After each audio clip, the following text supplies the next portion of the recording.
Bonjour à tous et bienvenue dans ce nouvel épisode de Immotalk. Aujourd'hui, on continue de parler d'investissement immobilier et on va s'intéresser à un sujet qui est sur les lèvres de beaucoup de personnes aujourd'hui au Maroc.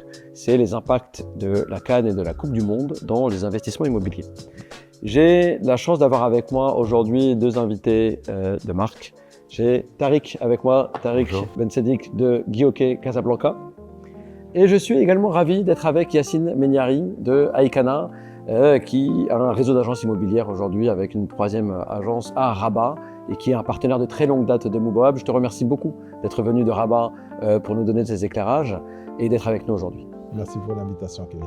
Alors, pour planter un peu le décor, il y a deux opportunités depuis Mouboab qu'on voit émerger et de la part des commentaires qu'on a de nos utilisateurs et des annonces et des demandes. Il y a d'une part la location courte durée, avec quelles sont les opportunités qui peuvent se manifester à travers ces deux coupes, la Coupe d'Afrique et la Coupe du Monde, pour pouvoir investir et faire de la location courte durée, mais également les changements en infrastructure que ça suppose pour le Maroc, notamment sur la région Casablanca-Rabat, avec les lignes de RER et les nouveaux pôles qui vont se créer de par ce fait. Donc, je voudrais d'abord qu'on fasse un petit focus sur Casablanca. Tariq, déjà dans un premier temps, quelle est ta vision sur la location courte durée? Qu'est-ce que tu recommandes à des clients chez toi qui vont être intéressés pour un investissement immobilier? Et dans un deuxième temps, comment tu appréhendes le désengorgement ou alors la connexion plutôt à des villes comme Noisseur, parce qu'il va y avoir le RER qui va faire l'aéroport, Noisseur, Bouskoura, Titmelil, Mediouna, etc. Ou alors le centre de Casablanca qui va relier Zenata puis jusqu'à Mohamedia. Quelles sont les stratégies d'investissement immobilier? Comment tu vois ça? Et quel est le conseil que tu donnes à tes investisseurs immobiliers? Bonjour Kevin, je te remercie de m'avoir invité. Alors pour la location courte durée, déjà je voudrais dire qu'on sent déjà un engouement actuellement, on sent déjà un besoin. Il faut savoir que beaucoup d'investisseurs s'adressent à nous pour nous demander notamment des studios, énormément de studios, donc un effet vraiment très fort pour deux raisons. D'abord le besoin de trouver un investissement pour des locations en prévision d'événements qui arrivent et où il y aura un besoin de lits et de nuitées importants.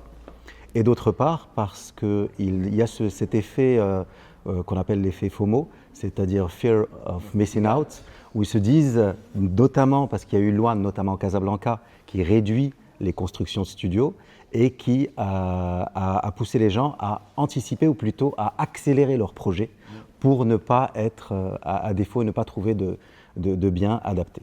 Et donc aujourd'hui, on a une forte demande, on a un besoin qu'on n'arrive pas à combler. Mais il reste beaucoup de studios disponibles à Casablanca aujourd'hui? Il reste des studios disponibles parce qu'il y a des projets qui ont été autorisés juste avant la fameuse loi. Alors les gens avant venaient avec des budgets inférieurs à 1 million de dirhams. Et aujourd'hui, on a dépassé ce cap-là. On est sur certains quartiers à un 2, un 3, voire un 4 pour des investissements. Et quels sont les conseils que tu donnes si on veut faire de l'investissement courte durée? Alors ce que je dis toujours à nos clients, c'est quand on veut faire de l'investissement, il faut penser investissement. Ne pas se projeter dans un bien parce que c'est par rapport à un besoin propre. L'investissement, c'est un calcul financier. Donc ne pas essayer de voir si on s'adapte ou si son style de vie s'adapte au bien, mais plutôt essayer de voir s'il s'adapte aux besoins actuels et futurs.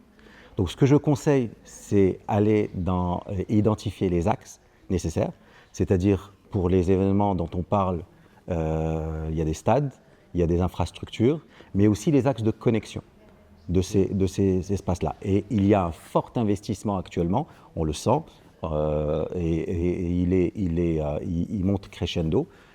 Plus des dizaines de milliards de dirhams sont prévus en termes d'investissement, infrastructures, axes routiers, axes RER, gares, aéroports, modernisation de tous les établissements publics, notamment hospitaliers, un certain nombre d'investissements qui vont valoriser ces zones. Alors ce que je conseille aux clients, c'est d'identifier ces zones-là. Nous les connaissons, nous pouvons les conseiller et d'investir par anticipation sur ces secteurs-là. Okay. Et quelle est ta vision sur si je souhaite investir sur du plus long terme, on va dire Noisseur, Bouskoura, même si ça fait longtemps que Bouskoura a un peu le vent dans le dos, mais Noisseur, Bouskoura, Tite-Millil, Bouskoura, Tite-Millil, Médina, Zenata, qui aujourd'hui vont être raccordés. Est-ce que est-ce que c'est des zones que tu peux conseiller dans le cadre de ces modernisations d'infrastructures? Comment est-ce que tu accompagnes tes clients là-dessus? Effectivement, ces zones vont être désenclavées. On connaît les projets qui vont être faits et fatalement, ils vont prendre, fatalement, c'est plutôt par chance, voilà, ça va les valoriser. Ça va les valoriser. Les frais infrastructure est l'un des plus grands leviers qui va permettre de revaloriser, de reconnecter ces villes-là qui sont actuellement un petit peu, on va dire, désenclavées.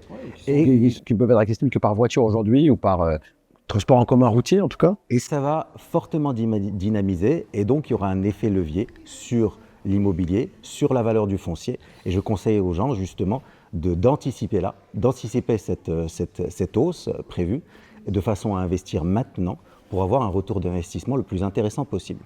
Et non pas attendre l'engouement général qui va fortement se faire au détriment de la rentabilité puisque les prix auront déjà augmenté. La rentabilité prime sur le risque pris. Exactement.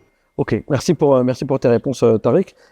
Yacine, tu es un expert du marché de Rabat, qui est un marché qui est assez incroyable parce que où les prix sont assez fous parfois et qui est une petite ville, mais sur la région qui a des choses très intéressantes. Toi, quels sont les conseils que tu donnes?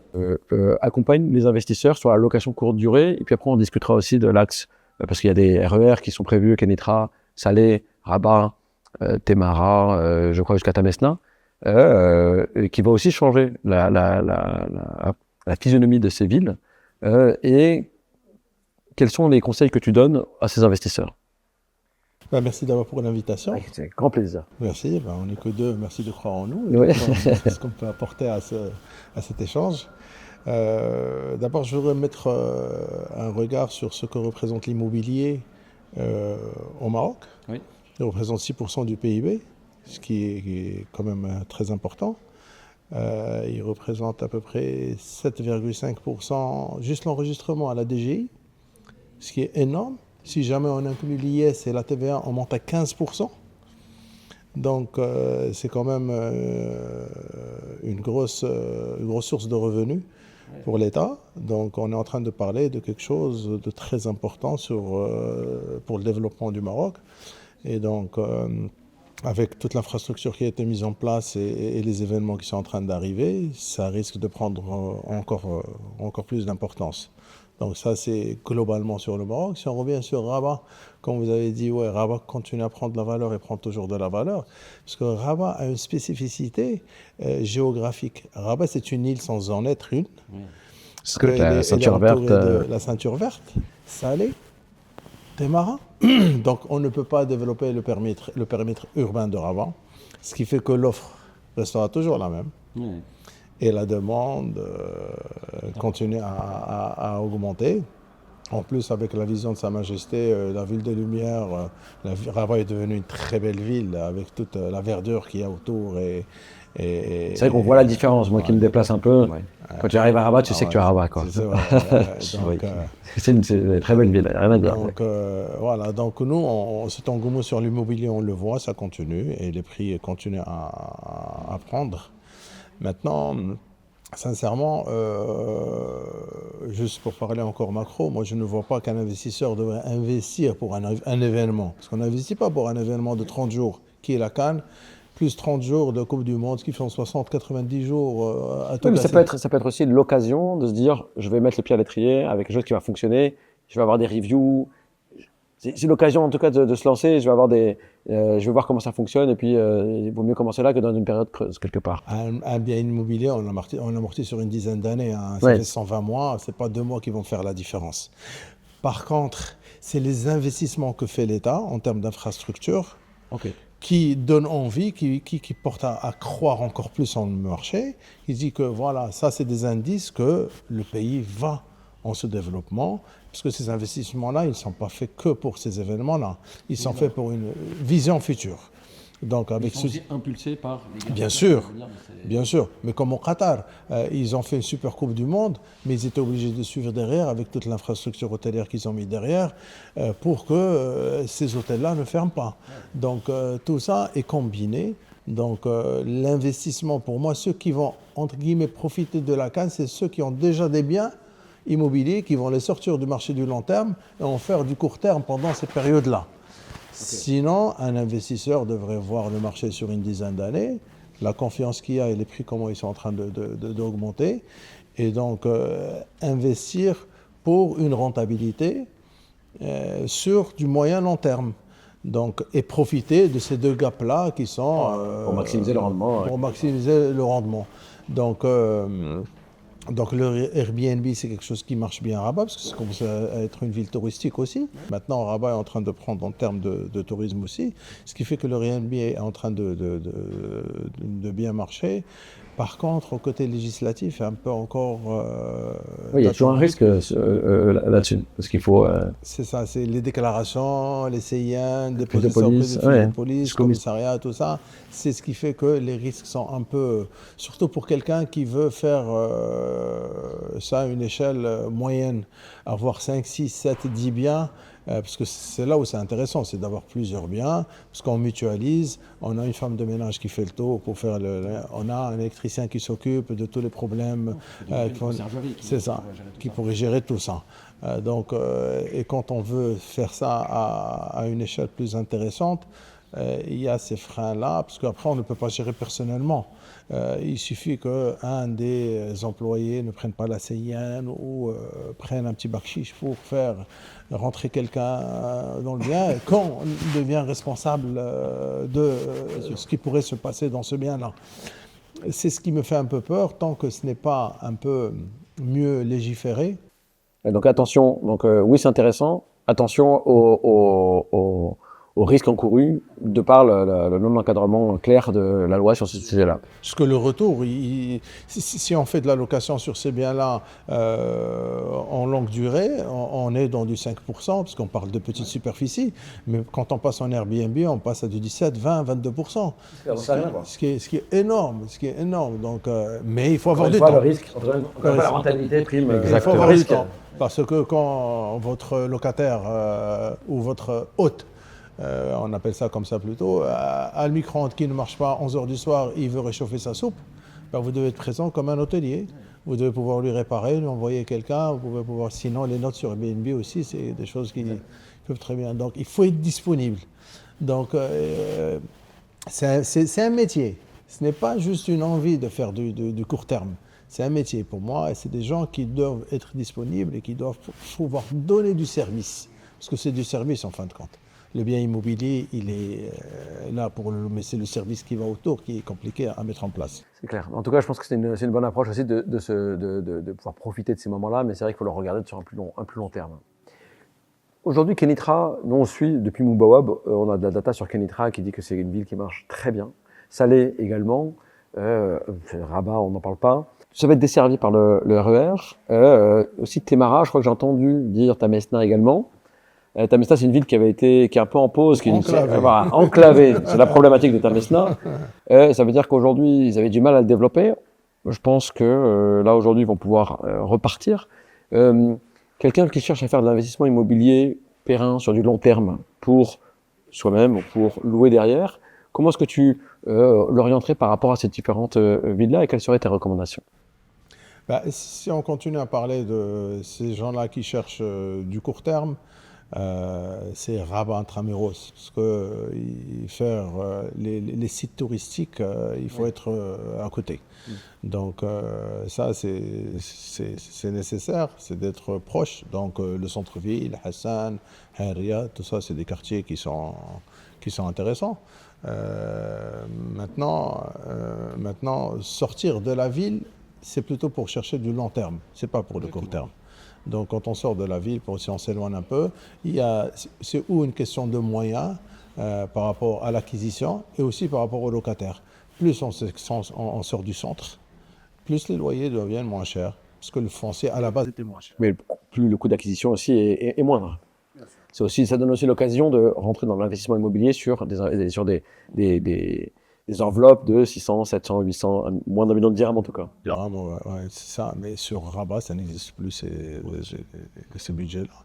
Donc ça dépend de ce qu'on veut en faire. Pour les gens qui veulent faire de la courte durée, soyez en ville, soyez proche des sites.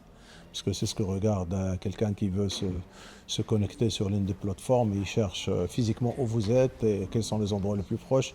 Il est là sur 4-5 jours et il ne va pas mettre en place ces déplacements un peu Non, c'est sûr. Ensuite, et là je m'adresse à tous les deux, c'est vrai qu'on en discutait avant, Tarek, les exemples sont légion ailleurs qu'au Maroc, lorsqu'il y a eu des développements d'infrastructures, notamment les RER, ça valorise énormément les villes qui sont desservies.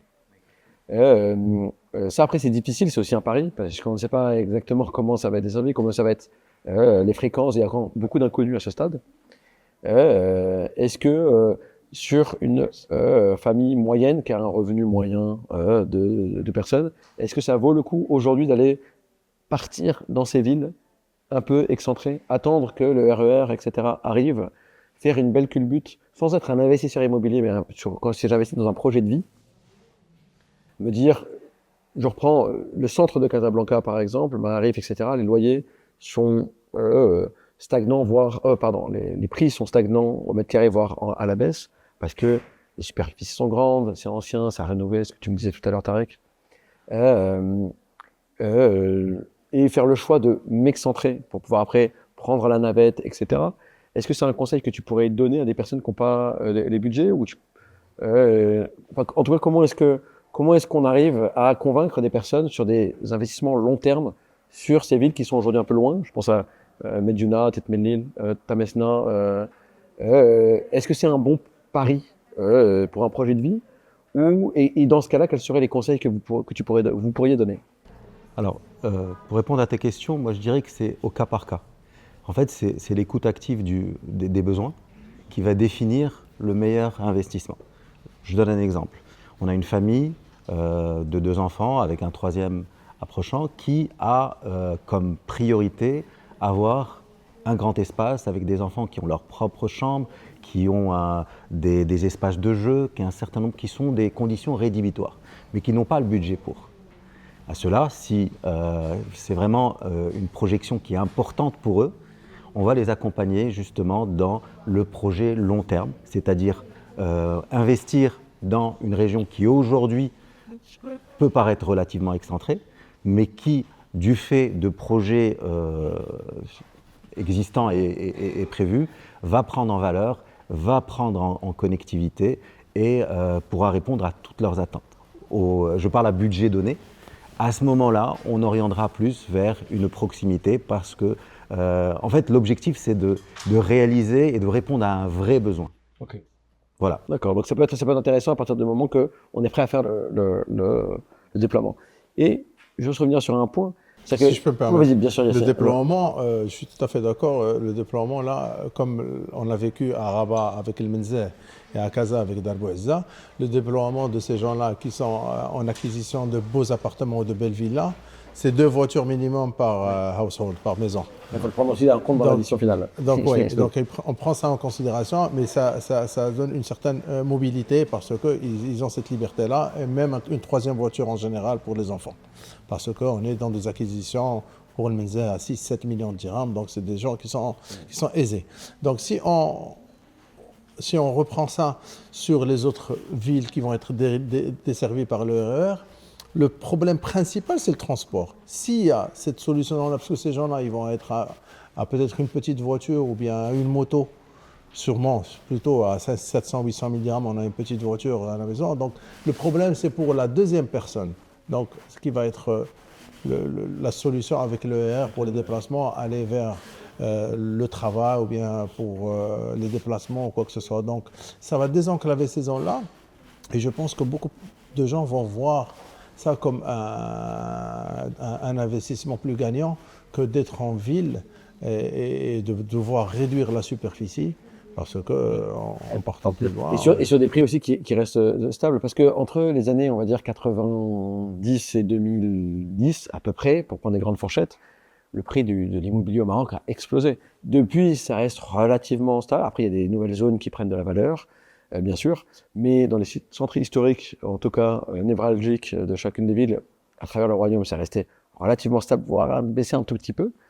Et les gens, j'ai acheté en 2010, je me dis là aujourd'hui, j'ai pas fait de plus-value. Ça fait 15 ans, j'ai pas fait une vraie plus-value sur mon bien. Beaucoup de personnes veulent aussi se dire, non, moi quand j'avais... Sauf Rabat. Sauf Rabat. Rabat qui a une cas exceptionnelle. Peut-être.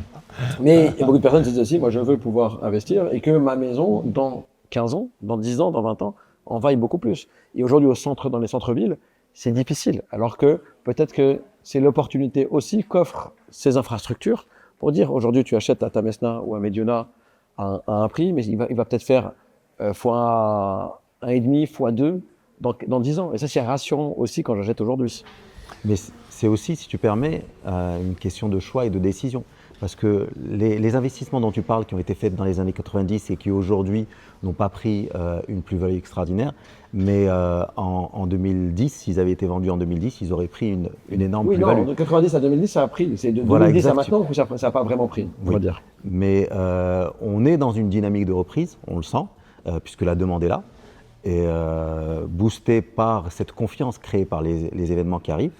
Mais pas seulement, on sait qu'aujourd'hui les événements ne sont pas des créateurs de dynamique, mais des accélérateurs de dynamique. La dynamique était là, la dynamique infrastructure, la dynamique...